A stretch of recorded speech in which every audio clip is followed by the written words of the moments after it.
बिस्मिल्लाहिर्रहमानिर्रहीम। अस्सलाम वालेकुम जी, मैंने सुफियान इकराम। तो आज हम एससीएस कंप्यूटर साइंस पार्ट 2 का चैप्टर नंबर 10 जिसका नाम है इनपुट एंड आउटपुट, उसका टॉपिक है फील्ड विद स्पेसिफायर्स, उसको डिस्कस करेंगे। पिछले कुछ लेक्चर्स में हमने फील्ड स्पेसिफायर्स को या फॉर्मेट स्पेसिफायर्स को डिस्कस किया था। अब उसमें हमने देखा था कि हमने अगर एक वेरिएबल की वैल्यू आउटपुट स्क्रीन पर प्रिंट करवानी है तो हम फॉर्मेट स्पेसिफायर लगाते हैं और उस फॉर्मेट स्पेसिफायर की जगह पे हमारे वेरिएबल की वैल्यू आ जाती है, ठीक है। और वो फॉर्मेट स्पेसिफायर हम फॉर्मेट स्ट्रिंग के अंदर लिखते हैं, ठीक है। और फॉर्मेट स्ट्रिंग नॉर्मली हमारे पास प्रिंट एफ के फंक्शन में या आगे जाके देखेंगे हम स्कैन एफ के फंक्शन में यूज़ हो रही होती है। कहते हैं in a C program the number of columns used to display a value on the screen is referred as field width। मसलन अगर हमने ये 1 2 3 2 1 ये एक वैल्यू है, इसको अगर हमने आउटपुट स्क्रीन पे डिस्प्ले करवाना है तो ये कॉलम्स की फॉर्म में, कॉलम्स की सूरत में डिस्प्ले होगी। अभी अगर इसको देखें, ये जो एग्जांपल आपके सामने मौजूद है, इसके अंदर 1 2 3 2 1 को डिस्प्ले करवाने के लिए 5 कॉलम्स का इस्तेमाल हो रहा है। तो 5 columns 1 2 3 4 5। Field width specifiers describe the number of columns that should be used to print a value। अब अगर हमने इन कॉलम्स के अंदर कुछ चेंजिंग्स करने हैं या हम कुछ एक स्पेसिफिक नंबर ऑफ कॉलम्स के अंदर कोई वैल्यू को डिस्प्ले करवाना चाहते हैं तो जनाब हमें फील्ड विथ स्पेसिफायर का इस्तेमाल करना होगा। अब ये एग्जांपल उसने आपके सामने डिस्प्ले किया है कि 1 2 3 2 1 will be displayed in 5 columns, वो ऐसे यहाँ पे डिस्प्ले होगी। अभी हमारे पास 2 एग्जांपल्स अवेलेबल हैं, हमें ज़रा ज़्यादा क्लैरिटी होगी एग्जांपल्स के थ्रू।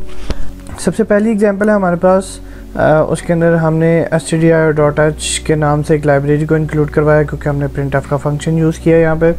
अब यहाँ पे वर्ड मेन वर्ड यानी हमारा मेन फंक्शन स्टार्ट हो रहा है। उसके बाद इंट एज, हमने एक वेरिएबल बनाया है इंटीजर टाइप का जिसका नाम रखा है एज, और उसमें हम 24 वैल्यू को स्टोर करवा रहे हैं। अब उस वैल्यू को अगर हम आउटपुट स्क्रीन पे डिस्प्ले करवाना चाहते हैं तो हमने यहाँ पे अब फील्ड विथ स्पेसिफायर, यहाँ पे हमने अब फील्ड विथ स्पेसिफायर का इस्तेमाल किया। अब हमने देखा था कि भी लास्ट जब हमने फॉर्मेट स्पेसिफायर्स पढ़े थे तो हमने देखा था कि इंटीजर से एसोसिएट हमारे पास जो फॉर्मेट स्पेसिफायर है वो %d है। उस %d में हम उन नंबर ऑफ़ कॉलम्स को ऐड कर देंगे जिन नंबर ऑफ़ कॉलम्स में हम अपनी वैल्यू को डिस्प्ले करवाना चाहते हैं। तो हमारे पास जो आउटपुट स्क्रीन है उसके ऊपर उतने नंबर ऑफ़ कॉलम्स में हमारी इंटीजर वैल्यू डिस्प्ले हो जाएगी। हमारे पास इस वेरिएबल एज की वैल्यू 24 आउटपुट स्क्रीन पे 5 कॉलम्स में डिस्प्ले हो रही है, जैसे आपको यहाँ पे नीचे आउटपुट स्क्रीन पे नज़र आ रहा है। अब जो कि हमारे पास आउटपुट स्क्रीन ब्लैक कलर की होती है तो वहाँ पे कोई स्पेसिफिक कॉलम्स हम देख नहीं सकते, लेकिन हमें स्पेस से आइडिया हो जाता है कि भी इनिशियली 1 2 3 कॉलम्स की स्पेस यहाँ पर छूटी हुई है, तो उससे आगे हम 2 और 4 को प्रिंट करवा रहे हैं या डिस्प्ले करवा रहे हैं। इसी तरह हमारे पास दूसरी एग्जांपल है। दूसरी एग्जांपल में भी हमारे पास इंटीजर एज और उसमें वैल्यू है जी 5375 और इसको हम डिस्प्ले करवा रहे हैं 6 कॉलम्स में। तो 6 कॉलम्स में तो आप देखें कि हमारे पास 1 2 3 4 5 6, तो हमारे पास 6 कॉलम्स में हमने एक इंटीजर वैल्यू को डिस्प्ले करवा लिया।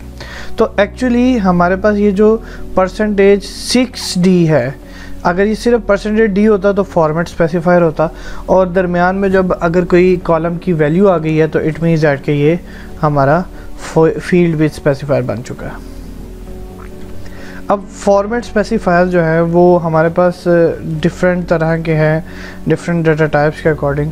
तो अभी हम इंटीजर्स की बात कर रहे हैं, पहले हमने 2 एग्जांपल्स में इंटीजर की देखी हैं। तो कहता है to specify the columns to display the integers, यानी इंटीजर्स को डिस्प्ले करने के लिए हमें जो कॉलम्स स्पेसिफाई करने होते हैं, we need to insert the number between % and d। % और d के दरमियान में हमें वो नंबर ऑफ़ कॉलम्स या वो नंबर या ऐड करना है जितने कॉलम्स में हमें वैल्यू को डिस्प्ले करवाना है, ठीक है। %4d तो हमारी वैल्यू 4 कॉलम्स में डिस्प्ले होगी। परसेंटेज 3D तो हमारी वैल्यू जो है वो 3 कॉलम्स में डिस्प्ले होगी। तो हमारे जो वैल्यू है वो 3 कॉलम्स में डिस्प्ले होगी। ये पूरा का पूरा एक टेबल आपके सामने डिस्प्ले किया गया है, बुक से ही आपके एक्सट्रैक्ट किया है यहाँ पर। अच्छा, एक बात समझ लें पहले ही कि हमारे पास जो यहाँ पे एक स्पेस है उसको उन्होंने एक ब्लॉक से रिप्रेजेंट किया है, ठीक है। तो ये जो एक ब्लॉक यहाँ पे आपको डिस्प्ले हो रहा है ये एक ब्लैंक स्पेस को रिप्रेजेंट कर रहा है। अब देखें हमारे पास वैल्यू है 786, उसको अगर हम परसेंटेज 4D के फॉर्मेट स्पेसिफायर के थ्रू डिस्प्ले करेंगे तो हमारे पास वो डिस्प्ले होगी एक स्पेस और 786 आगे डिस्प्ले हो जाएगा। इसी तरीके से रैंडमली देखते जाते हैं। ये है 786, उसको 6 कॉलम्स में डिस्प्ले करना है तो आप देखें 786 के अलावा पीछे 3 ब्लैंक स्पेसेस उसने ऐड कर दिए हैं। तो इसी तरह अगर माइनस वाली, यहाँ पे ये भी याद रहे कि माइनस भी एक अलग कॉलम में डिस्प्ले होगा। इसी तरह अगर आगे पॉइंट वाली वैल्यूज़ आएंगी तो उनमें पॉइंट भी एक अलग कॉलम में डिस्प्ले होगा। तो जैसे ये देख लेते हैं कि -786 तो इसको 5 कॉलम्स में डिस्प्ले करना है तो एक कॉलम जो है वो माइनस भी एक्वायर करेगा, यानी सिंबल भी एक्वायर करेगा। तो एक स्पेस आ गई, फिर 1 2 3 4 कॉलम्स में हमारी वैल्यू डिस्प्ले हो रही है। इस तरीके से हम इंटीजर्स को उनके कॉलम्स को स्पेसिफाई करते हैं या इंटीजर्स को डिस्प्ले करवाते हैं। Formatting with floating point numbers. तो अब फ्लोटिंग पॉइंट नंबर्स के अंदर थोड़ी सी कहानी थोड़ी सी डिफरेंट है। The format specification of floating point numbers, we must indicate both the total width and the number of decimal places. अब मैं आपको थोड़ा सा एक्सप्लेन आगे जाके एग्जांपल के थ्रू करता हूँ। तो आपने बस थोड़ा सा इसका सिंटैक्स याद रखना है कि हमारे पास फ्लोटिंग पॉइंट नंबर को डिस्प्ले करने के लिए हमारे पास यहाँ पे टोटल फील्ड विथ लिखी जाती है और यहाँ पे हमारे पास नंबर ऑफ डेसिमल स्पेसेस लिखे जाते हैं पॉइंट के बाद। The total field width should be large enough to accommodate all the digits before and after the decimal. कहता है कि हमारी ये जो टोटल यहाँ पे वैल्यू लिखी जाती है वो उसकी वैल्यू टोटल इतनी ज़रूर होनी चाहिए कि उसके अंदर हमारा पूरा का पूरा नंबर जो कि पॉइंट से पहले और पॉइंट के बाद में होगा फ्लोटिंग पॉइंट नंबर के अंदर वो सारा का सारा डिस्प्ले हो सके। Decimal point also occupies a column.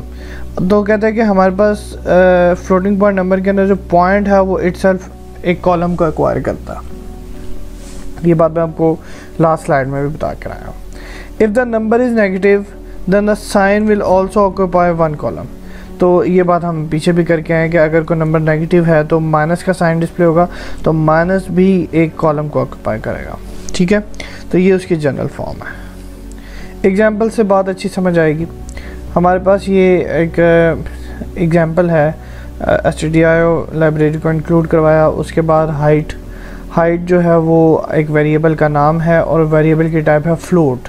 तो डाटा टाइप्स हमने पढ़ी हैं पहले, तो हमें पता होगा कि फ्लोट जो है एक ऐसी डाटा टाइप है जिसमें हम पॉइंट वाले नंबर्स को डिस्प्ले स्टोर करवा सकते हैं। तो अब हमने 24.2732 यानी ये एक वैल्यू है जिसको स्टोर करवाया हाइट के अंदर। अब इसको हम डिस्प्ले करवा रहे हैं परसेंटेज 6.3f के फील्ड विथ स्पेसिफायर में। अब यहाँ पे मैंने आपको बताया था कि पॉइंट से पहले, इस पॉइंट से पहले जो वैल्यू होगी वो टोटल नंबर ऑफ कॉलम्स होंगे और पॉइंट के बाद टोटल डेसिमल प्लेसेस होंगे। डेसिमल प्लेसेस जैसे हमें पता है कि डेसिमल प्लेसेस कहते हैं कि पॉइंट के बाद कितने कॉलम्स हमारे पास अवेलेबल होंगे। तो आसान अल्फाज में मैं अगर आपको बताऊं तो हमारे पास टोटल नंबर ऑफ़ कॉलम्स ये लिखे हैं और पॉइंट के बाद कितनी वैल्यूज़ आनी है वो ये लिखे हैं, पॉइंट के बाद कितने डिजिट्स आने हैं वो ये लिखे हैं। तो अब ये देखें कि 6.3, अब इस वैल्यू को 6.3 की फॉर्म में डिस्प्ले करेंगे तो 24 पॉइंट एक कॉलम को ऑक्यूपाई करेगा। 2732 तक हमारे पास ये वैल्यू डिस्प्ले हो रही है। अब यहाँ पे ये बात जहन में रहे कि हमने पॉइंट के बाद कितने डिजिट्स डिस्प्ले करवाना ही हमने पहले स्पेसिफाई किया हुआ है। तो देखें पॉइंट के बाद यहाँ पे 1 2 3 डिजिट्स हमने यहाँ पे लिखे हैं, पॉइंट के बाद 1 2 3 और फिर दरमियान में पॉइंट लगाया और टोटल पॉइंट से पहले कितनी वैल्यूज़ हैं उसको हमने कोई स्पेसिफाई नहीं किया।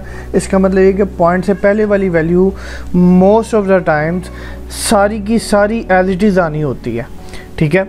तो आप देखेंगे वो 2 4 है तो 2 4 एज इट इज़ यहाँ पे डिस्प्ले हो रहा है। इसी तरीके से हमारे पास एक और एग्जांपल है, उसमें उसने पॉइंट के बाद 2 डिजिट्स का कहा है, यानी 6.2 ये वैल्यू है, इसको 6.2 की फॉर्म में डिस्प्ले करना है। तो 6.2 का मतलब ये है कि पॉइंट के बाद जो 2 नंबर डेसिमल प्लेसेस, यानी ये पॉइंट और पॉइंट के बाद 2 डेसिमल प्लेसेस 1 और 7 है, ठीक है।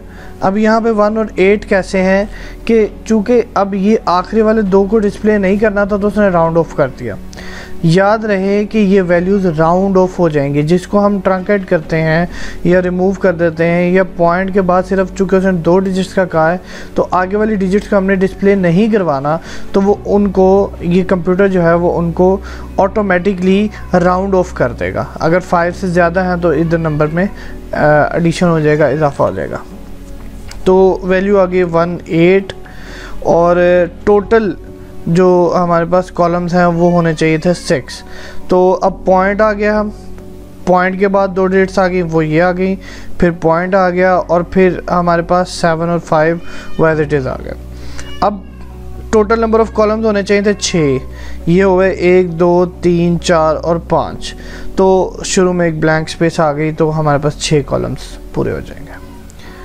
इसी तरह ये जो एक टेबल है ये आपके बुक से एक्सट्रैक्ट किया है, तो इसमें डिफरेंट किस्म के एग्जांपल्स हैं और ये जितने फील्ड विद स्पेसिफायर्स के बारे में हम डिस्कस कर रहे हैं एमसीक्यूज़ के अंदर ये बहुत ज़्यादा पूछे जाते हैं आपसे, ठीक है। तो या इसी तरह आगे जो हमारे पास बहुत सारे क्वेश्चन आएंगे जिसमें हमें आउटपुट निकालनी होगी, तो आउटपुट निकालने के लिए भी ये फील्ड फॉर्मेट स्पेसिफायर्स का, फील्ड विद स्पेसिफायर्स का इस्तेमाल होता है। अच्छा जी, अब पहली एग्जांपल है -25.41, उसको %62 की फॉर्म में डिस्प्ले करना है। तो पॉइंट के बाद 2 डिजिट्स वो आगे, पॉइंट और पॉइंट के बाद 2 डिजिट्स, 3 कॉलम ऑक्यूपाई हो गए, ठीक है। और उसके बाद पॉइंट से पहले वाली एज इट इज़ वैल्यू आ जाएगी, तो वो पॉइंट से पहले एज इट इज़ वैल्यू आ गई। अब टोटल नंबर ऑफ़ कॉलम्स हो गए कितने जी, 6, और 6 ही उसने कहे थे। इसी तरह हमारे पास अगली एग्जांपल है 3.14159, इसको हमने 5.2 की फॉर्म में डिस्प्ले करना। तो पॉइंट के बाद कितने कॉलम्स हैं जी, सबसे पहले तो पॉइंट और पॉइंट के बाद 2 कॉलम्स, 0.14, तो ये आ गया 0.14, और पॉइंट से पहले वाली वैल्यू जितनी है वो एज इट इज़ आ जाएगी, तो 3 अकेली है वो यहाँ पे आ गई। और टोटल नंबर ऑफ़ कॉलम्स हमने कितने पूरे करने हैं जी, 5, तो 1 2 3 4, तो फिर शुरू में हमें एक ब्लैंक स्पेस लगा के हमें 5वां कॉलम पूरा करना पड़ेगा। इसी तरीके से अगर हम डिस्कस करते हैं यहाँ पे, तो इस केस में टोटल नंबर ऑफ़ कॉलम्स 3 है, लेकिन याद रहे कि ये हमारी वैल्यू को कभी ख़राब नहीं करेगा। देखें यहाँ पे एग्जांपल से बात समझ आएगी। पॉइंट के बाद दो डेसिमल प्लेसेस तक वैल्यू को डिस्प्ले करवाना है, तो पॉइंट के बाद 14 हमने यहाँ पे लिख दिया। अब पॉइंट से पहले जितनी भी वैल्यू है वो सारी की सारी डिस्प्ले होनी है। अब कॉलम आपके पास टोटल बचे हैं या नहीं बचे, तो यहाँ पे देखें पॉइंट से पहले 3 था तो उसने 3 को एज इट इज़ लिखा है, ठीक है। और चाहे हमारे उसने टोटल नंबर ऑफ़ कॉलम्स 3 कहे थे, लेकिन यहाँ पे total number of columns 4 use हो रहे हैं, लेकिन आप ये देखें कि वो वैल्यू को ख़राब नहीं कर सकता, ठीक है। पॉइंट से पहले जो चीज़ है एज इट इज़ उसने उसको डिस्प्ले करवाना ही करवाना है, ठीक है। वो ऐसा नहीं कर सकता था कि पॉइंट के बाद 2 डिजिट्स को डिस्प्ले करता और पॉइंट से पहले वाले 3 को डिस्प्ले करवाता ही ना, क्योंकि कॉलम्स ख़त्म हो गए थे, ऐसा नहीं हो सकता, ठीक है। हम पॉइंट से पहले वाली वैल्यू सारी की सारी एज इट इज़ आया करेगी।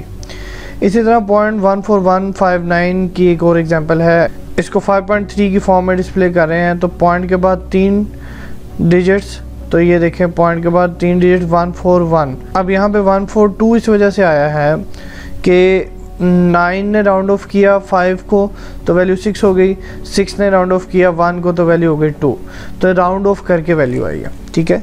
पीछे भी एग्जांपल में हमने देखा राउंड ऑफ करके वैल्यू आएगी, तो राउंड ऑफ करके ये आपके पास वैल्यू आई है और पॉइंट के बाद 3 डिजिट्स को डिस्प्ले किया जा रहा है और पॉइंट से पहले जितनी भी डिजिट्स हैं वो एज इट इज़ आ जाएंगी, तो यहाँ पे आ गई। अब टोटल नंबर ऑफ़ कॉलम जो है वो 5 हैं।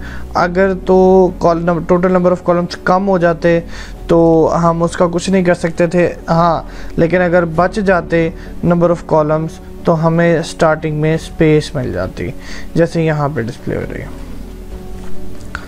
अब यहाँ पे देखें तो इस केस के अंदर उसने कहा जी माइनस और 0.007, ठीक है, इसको डिस्प्ले करवाएं 8.3 फ्लोट पे, ठीक है। अब 8.3 यानी टोटल नंबर ऑफ़ कॉलम्स 8 होने चाहिए और पॉइंट के बाद 3 डिजिट्स होने चाहिए, तो पॉइंट और पॉइंट के बाद 3 डिजिट्स, ये वाले 4 कॉलम्स तो आ गए, यानी पॉइंट और पॉइंट के बाद 3 डिजिट्स एज इट इज़ आ गए। अब शुरू में हम माइनस को अकेले तो नहीं लिख सकते, तो एक कम से कम 0 हम आएगा ही आएगा, वो कंप्यूटर खुद ही ऐड कर देता है। पॉइंट से पहले हम साइन को लगाने के लिए विदाउट 0 हम नहीं लिख सकते, या इवन साइन ना भी होता तो शुरू में 1 0 लाजमी आता पॉइंट से पहले, ठीक है। अब यहाँ पे पॉइंट से पहले कोई वैल्यू मौजूद नहीं थी तो उसने ऑटोमेटिकली यहाँ पे 0 ऐड किया है, और चूँकि माइनस में वैल्यू थी तो माइनस ऐड हो गया है। और अब देखें हमारे नंबर ऑफ़ कॉलम्स पूरे नहीं हुए, 1 2 3 4 5 6, अब 2 कॉलम्स बचे हुए हैं तो उसने 2 स्पेसेस लगा दी, ठीक है।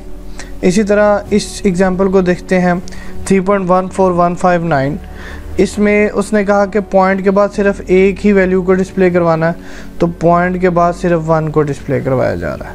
पॉइंट से पहले वाली सारी एज इट इज़ आती है, तो पॉइंट से पहले यहाँ पे सिर्फ 3 था तो उसने 3 को एज इट इज़ लिख दिया। अब टोटल नंबर ऑफ़ कॉलम्स कितने होने चाहिए, 5, तो उसने 5 कॉलम्स को पूरा किया हुआ है।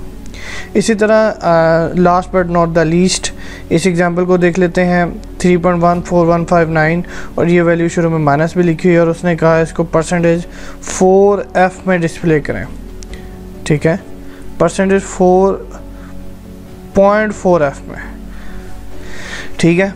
यानी इसमें उसने टोटल नंबर ऑफ़ कॉलम्स नहीं बताए हुए, तो टोटल नंबर ऑफ़ कॉलम्स अगर उसने नहीं बताए हुए तो जितने भी कॉलम्स बनेंगे ठीक है, बस उसने ये मेंशन किया हुआ कि पॉइंट के बाद 4 डिजिट्स होने चाहिए। तो अब यहाँ पर देखें तो थोड़ा सा जूम मुझे करना पड़ा ताकि पॉइंट सही तरीके से डिस्प्ले नहीं हो रहा था। बहरहाल ये लिखा हुआ %0.4f, ठीक है। तो उसने बताया कि पॉइंट के बाद 4 डिजिट्स होने चाहिए, तो पॉइंट के बाद 4 डिजिट्स पूरे किए, आखिर वाला राउंड ऑफ हुआ है, ठीक है। और पॉइंट से पहले तो जो भी वैल्यू होगी वो एज इट इज़ डिस्प्ले होनी है, तो वो -3 बल्कि एज इट इज़ आ गया, और टोटल नंबर ऑफ़ कॉलम जितने मर्जी बने हमें उससे कोई वर्थ नहीं है, वो सारी की सारी वैल्यू डिस्प्ले होगी। तो उम्मीद आपको फ्लोटिंग पॉइंट नंबर्स किस तरीके से फील्ड विद स्पेसिफायर के थ्रू डिस्प्ले करवाने में समझ आया होगा। थैंक यू वेरी मच जी। अपना और अपने गिरद वालों का ख्याल रखिएगा और मेरा यानी सुफियान इकराम का सलाम हो जाएगा। अल्लाह हाफ़िज़।